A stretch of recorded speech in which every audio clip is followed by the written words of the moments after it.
Assalamualaikum warahmatullahi wabarakatuh. Selamat pagi semuanya. Saya Raudatul Jana M. Nur sebagai pemateri kedua akan menyampaikan beberapa materi selanjutnya. Untuk itu tetap fokus belajar bersama ya teman-teman. Baik, untuk materi selanjutnya yaitu jenis-jenis penyelenggaraan dalam pendidikan non-formal. Nah, lembaga-lembaga penyelenggaraan pendidikan non-formal ini dinaungi oleh dinas-dinas pendidikan yang ada di negara kita. Yang pertama itu adalah Balai Pengembangan Pendidikan Luar Sekolah dan Pemuda BPPLSP. Nah, lembaga-lembaga ini adalah lembaga yang sebagai pelaksanaan atau unit pelaksanaan teknis di masyarakat ya.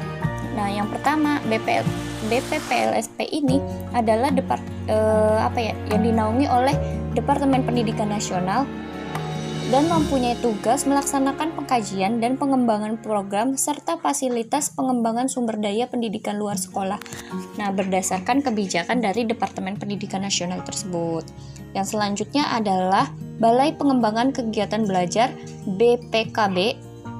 Nah, BPKB ini juga sama, unit pelaksanaan teknis di lingkungan, hanya saja dinaungi atau di lingkungan Dinas Pendidikan Provinsi.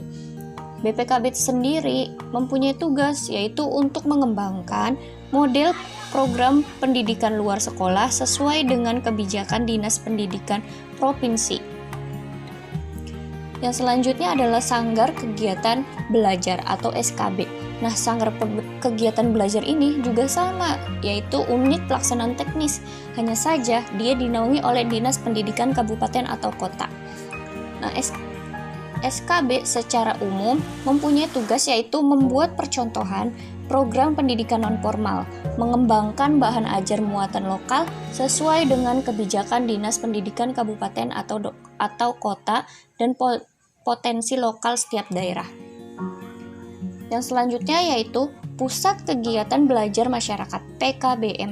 Nah, PKBM ini adalah lembaga yang dimiliki masyarakat secara langsung. Jadi, PKBM ini dibentuk oleh masyarakat untuk masyarakat gitu. Jadi, tidak dinaungi oleh dinas-dinas yang lain. Hanya saja PKBM ini dibentuk oleh masyarakat itu sendiri untuk memenuhi kebutuhan belajarnya sendiri. Seperti itu. Yang selanjutnya adalah pendidikan non-formal sejenis atau lembaga yang memberikan pelayanan pendidikan non-formal secara skills atau keterampilan. Nah, seperti lembaga-lembaga tersebut lembaga tersebut itu seperti LPTM, organisasi keperempuanan, LSM, dan organisasi kemasyarakatan lainnya. Nah, lembaga sejenis ini lembaga yang juga dibuat oleh masyarakat itu sendiri dan untuk masyarakat itu sendiri. Nah, setelah kita mengetahui lembaga-lembaga penyelenggaraan tersebut, sekarang kita akan mengupas tentang contoh lembaga pendidikan non-formal. Nah, contohnya yang pertama Taman Kanak-kanak, terus Raudatul Atfal, Taman Pendidikan Al-Quran, kelompok bermain, taman bermain, lembaga kursus, misalnya kayak kursus bahasa Inggris, komputer, dan lain sebagainya, sanggar tari, atau sanggar tari daerah boleh, sanggar tari kayak modern juga boleh. Nah, pokoknya sanggar-sanggar pelatihan. Terus lembaga pelatihan, misalnya kayak kita mau kerja nih, terus kita masuk ke lembaga pelatihan tersebut.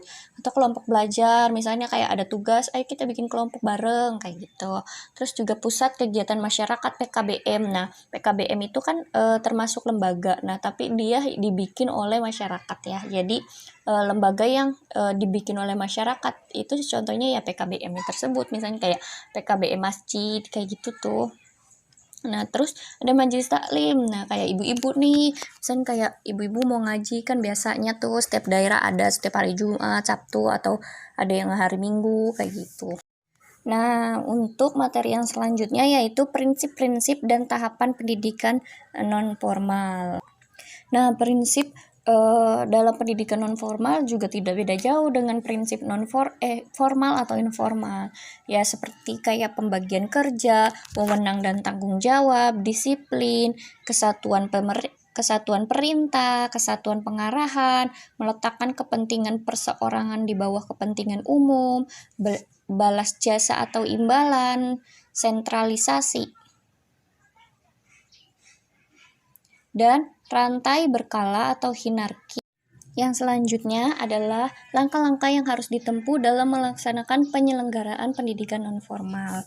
Jadi, sebelum kita merencanakan penyelenggaraan nonformal, nah kita harus mengikuti langkah-langkah ini. Yang pertama, melakukan studi kelayakan.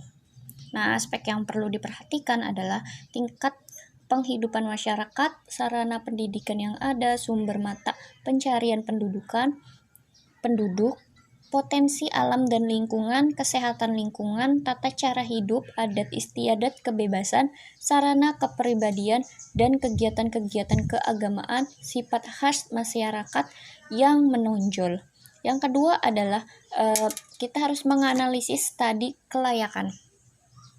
Nah, jadi hasil analisis studi kelayakan ini memberi gambaran situasi atau keadaan lokasi menurut aspek-aspek yang diteliti.